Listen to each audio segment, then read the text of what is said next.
is up, guys, and welcome back to F1 2020. Today we're doing a live com. It's going to be part live com, part just taking in the game sounds and stuff, because today we are going to be doing the heavily requested video of racing in the wet. So, we're going to jump into time trial. We are going to jump into the Renault. I want to have a better look in this car because this is one of the few, it might actually be one of the only cars to be fully completed to its 2020 specification. The vast majority of other cars available are still running the FOM spec car. So that is why the chassis is all the same. And I've actually seen a lot of comments lately saying that they should all be the same pace in time trial because they've got the same chassis. But that's not true because, well, all the performance values will be adjusted accordingly, you would think, surely. But anyway, Renault, we're going to go around Austria. I want to save videos for Hungary and Spain in future ones. Austria is the one we're going to knock out today, and we're going to do so in the wet. Has anyone done a time in the wet? Oh, of course there is. So we're going to see if we can get the world record on that, I suppose. But more so, just see what the handling is like in low grip conditions. Let's do this. Oh, g'day Arav. How you doing there, fella? What's up, guys? Arav here. So here we are in the wet. What's the time to beat? A 1:16.6 in a Ferrari. A couple of people in Renaults here, so that is interesting to notice. So what I'm going to do is, yeah, I'm doing some wet running, but I also want to do cockpit cam. I don't think I mentioned that. That's something as well that people will want to see. And I'm going to give you guys my first meters, first moments in action in the wet. So let's get out there and let's do it. Smash that like button, subscribe, and you guys can stay up to date for plenty more F1 2020 videos. I don't think I actually have a change camera button enabled at this stage, so I'm just going to do it via this option. And off we go. My wheel is not got any force feedback. Alright, here we go. Austria. Let's do this. This is the stock, or the default camera view. Worth mentioning in the other videos you've seen, I've actually altered my T-cam view a little bit, but this is exactly how it comes. And also running with the default setup as well. We're going to see what this feels like, I guess. A little bit of wheel spin there, nothing crazy. Lee Mather did say that there's supposed to be a little bit more traction with this year's game. But there are certain things you can't really take the mick with. Like throwing the car too fast into a corner, or using first gear for extra rotation, then short shifting up. Sometimes that can induce a little bit of, sometimes oversteer or wheel spin. But I guess once you do break traction, I feel like it is a little less forgiving than 2019, let's say. So that's definitely worth mentioning. It's yeah, heavy rain conditions right now. I'm not struggling. This is rather annoying. I'm currently having issues with my wheel. It keeps randomly disconnecting every so often, and that is what happened there. Not the game's fault.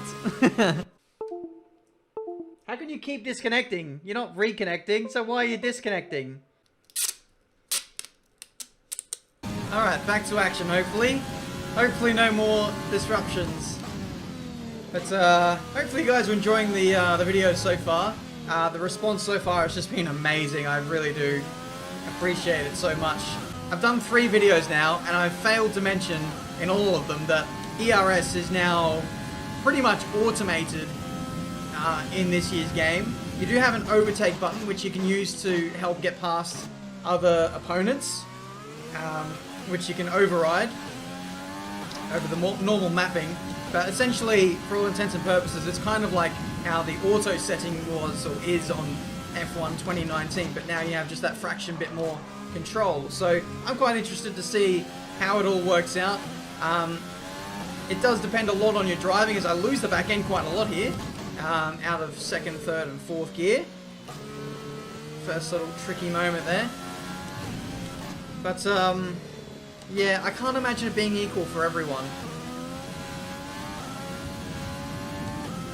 I guess that's the only downside I see to this whole automated ERS thing, but I think for a lot of people, myself included, it will make the overall gameplay experience so much more enjoyable instead of having to flick through up and down with the ERS in between every single braking zone, that just gets too tedious. Now we can just focus on the driving again, and I really enjoy that. With the addition of the overtake button, I think it's that perfect medium. But anyway, what have we set so far? 1 minute 16.798. Oh wow, we got top of the leaderboard. I mean, talking. I could definitely go like a second or two faster, and we definitely will. Perhaps on the next lap, when we get around to it, I'll do I won't commentate for the whole lap, and you guys can take in the sounds. Let me know what you think of the game so far. It seems like the wet might be a little bit easier. We are in time trial, of course, and so the grip will be a little bit better. But in saying that, we are in a Renault. We're not in a ultra-stable Mercedes or Red Bull. The car seems to be behaving quite well, it seems.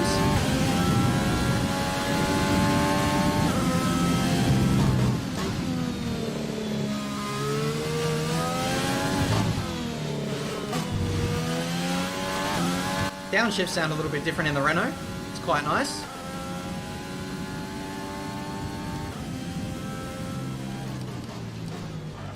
Oh, a bit of lock up there. I'm sorry, I wasn't meant to be talking on this lap.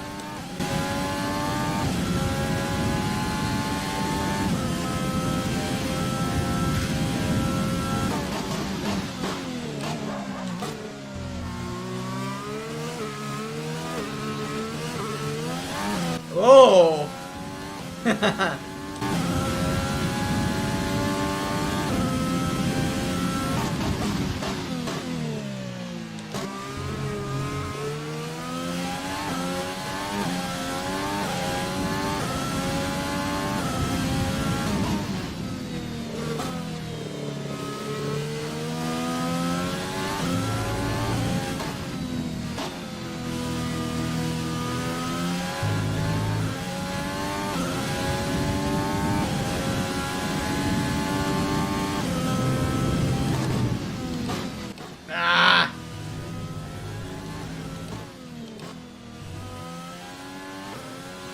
Very interesting that that lap didn't get taken off us there. I definitely ran off the circuit.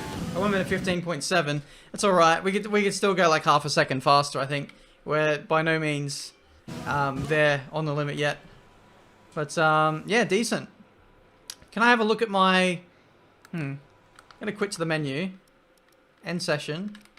Hopefully, I can get a replay. F5. We can just analyze the behavior of the car, I guess, and just take in the replays a little bit as well. Some people have said so far, like, because of the white helmet, we can't customize the helmet yet. People are saying it looks like an egg is driving the car. And I gotta say, I do agree. I wish I could customize the helmet, but like literally all I can do in this build of the game is time trial. But you know, that's fair enough. A little bit of flickering on the screen, which is a known issue. This is a work in progress build of the game, so that's, you know, only fair that there is some issues. But look at this Renault. I love the front of this car. Just wish there was more yellow on it. It's almost like a matte looking finish on the paint as well. Sounds pretty good. Look at all the mist coming off the tires. I believe I'm running on max graphics as well. Something which I couldn't exactly do on F1 2019. See, I could do it, but you wouldn't be seeing a smooth recording experience. One thing that I was suffering with was OBS was a bit stuttery on F1 2019, and there was nothing I could do about that. But this game seems to be buttery smooth, even on max settings. So there is a little bit of optimization that's happened, which for me makes a big difference. So hopefully the videos this year will be a bit smoother. Different camera views. This is the offset T-cam. See those two little fins on the front of the nose there? I think they got that from the Mercedes, didn't they? I'm not that technical when it comes to F1 cars and all the little independent bits. That's always been my weak point. I just enjoy the games, you know? But just cycling through the cameras. I think they're all pretty much the same this year. The T-cam does look a little bit different this year, and that's why I've adjusted it.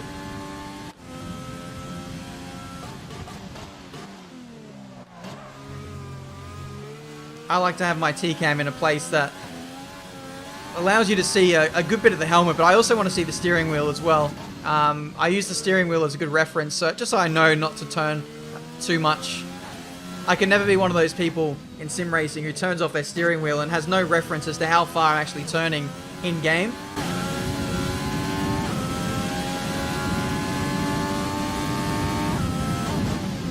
I don't think this is our fastest lap yet. I think this is on coming up to the next one, isn't it? Yeah, it might be. So we go back to the replay camera. Look at the puddles on the exit of the final corner. That might be new. But yeah, really, really excited for this game. All right, let's go back out there. Restart. Oh, there's my super license. I did not intend to do that, but there we go. That's that. How do I restart? Escape. Restart. Yes. Let's see if we can beat the time. Let's smash in a good time here. Arav, I want you to put a good setup on for me.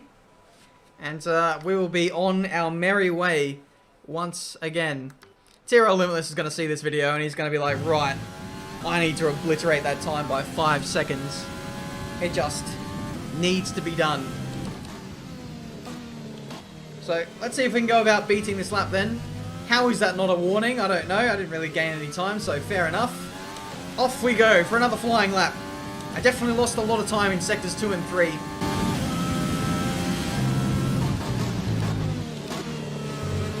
No lockup this time at turn 1. Wheel spin though. Cost us 200 or 300 there. It's going to cost us nearly a tenth as we get to the braking zone of turn 3. And hold second this time. Last time I shifted down to first. Oh, look at the time gain. I'll try first again next lap.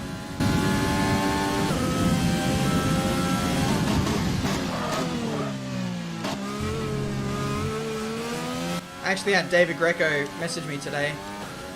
He said that the handling isn't final just yet. So I'm keen to see what else it is that they continue to work on. Of course they're going to continue to update the performance of the cars, that's a given, but in terms of just base handling, I don't know what they're going to do.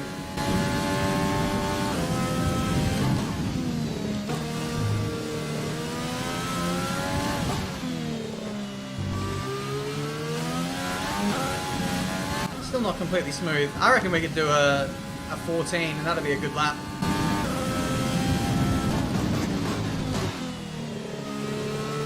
Smoother.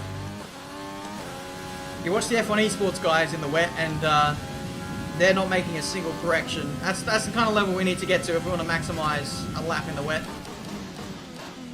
They just know precisely how much grip they've got on their under their right foot. First gear not giving us the purchase that we need there. I think it has been the intention of Codemasters to try and mitigate the abuse of the first gear rotation. So let's see. I mean, it's going to take a while for us before we truly know whether it's faster to just hold us a higher gear. We'll only truly know once the esports guys get a hold of the game and really start pumping in those time trial records. But I do appreciate the Codemaster incrementally each year, just trying to make, you know, more and more steps towards a more sim game. Of course, it's still an arcade, a simcade game. I think it always will be, but just to have a more satisfying handling model is always appreciated. I think I'm getting to a point now where it's getting difficult to beat the time. I think I'm gonna have to go full sweat mode. Take cheeky little lock up into turn 3 there. I can't even see my ghost. There's that much spray.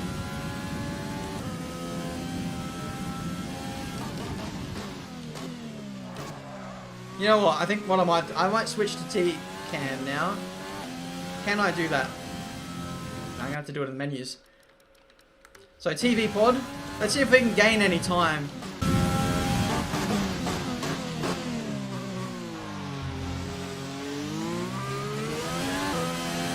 Bloody hell.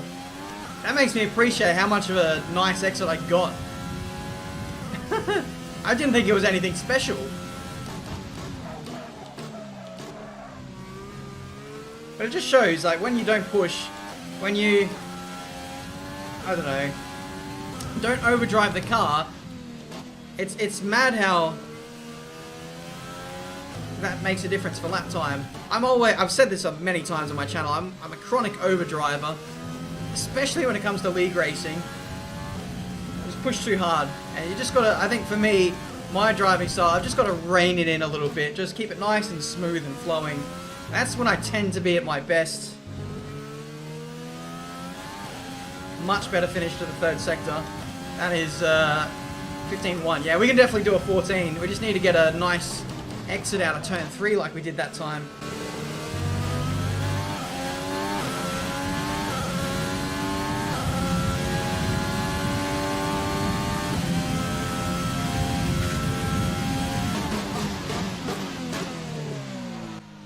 You know, I really wanted to shift into first there. I avoided the temptation, and we are reaping the benefits now. Gonna be 2/10 up here.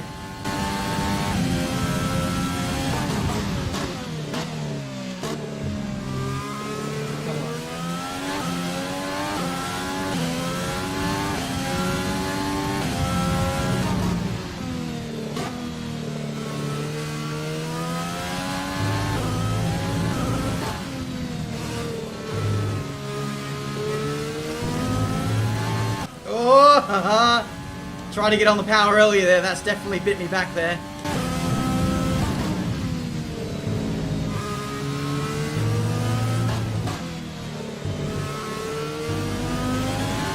Oh yes, another 2.5 tenths. That's a 14.9. In the Renault, on a default setup, with no assists on the wheel. I'm happy with that. Top of the leaderboard. The default setup feels nice. It really, really does. The Renault in the wet, it actually feels like I'm driving a front-running car. That was quite good. I don't want to go and spoil myself and jump in a Red Bull and then realize how crap the Renault is. But yeah, I mean, at Zandvoort, the Renault felt very understeery, but that was nice. Nice and satisfying. Hopefully you guys enjoyed that. Top of the leaderboards with no assists. JD, come and beat my time by 3 seconds, please. That would do wonders for my ego. But guys, that is going to do this video for today. A quick little video in the wets with cockpit cam. And yeah, hopefully you guys enjoyed. What I will do to round out this video is allow you guys to see the lap in its entirety in replay cameras. But yeah, if you're new to my channel, please subscribe, leave a like, all that good stuff. And feel free to once again leave suggestions down in the comments for video ideas, because YouTubers always need those. Thanks for watching.